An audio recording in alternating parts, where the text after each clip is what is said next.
Lionel মেসির football career অত্যন্ত সফল এবং সমৃদ্ধ। তিনি আর্জেন্টিনা থেকে উঠে এসে বিশ্ব ফুটবলের অন্যতম সেরা খেলোয়াড় হয়েছেন। বার্সেলোনার হয়ে তার দীর্ঘ ক্যারিয়ারে তিনি অসংখ্য রেকর্ড গড়েছেন এবং অনেক ট্রফি জিতেছেন। 2021 সালে তিনি প্যারিস সেন্ট জার্মেইন পেএসজি ক্লাবে যোগ দেন। মেসি তার ক্যারিয়ারে 7টি ব্যালন ডিওর জিতেছেন, যা কোনো খেলোয়াড়ের জন্য সর্বোচ্চ। এছাড়া তিনি আর্জেন্টিনার জাতীয় দলের হয়ে কোপা আমেরিকা এবং বিশ্বকাপেও অংশগ্রহণ করেছেন।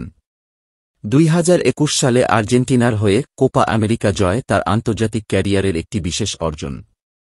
তার ক্যারিয়ারে উল্লেখযোগ্য কিছু পরিসংখ্যান এবং অর্জনগুলোর মধ্যে রয়েছে: বার্সেলোনার হয়ে 10টি লা লিগা শিরোপা, 4টি চ্যাম্পিয়ন্স লিগ শিরোপা, 6টি কোপা দেল রে শিরোপা। বার্সেলোনার সর্বকালের সর্বোচ্চ গোলদাতা মেসির ক্যারিয়ার শুধুমাত্র তার অসাধারণ দক্ষতার জন্যই নয়, বরং তার মাঠের বাইরের বিনয়ী এবং পরিশ্রমী চরিত্রের জন্যও স্মরণীয়।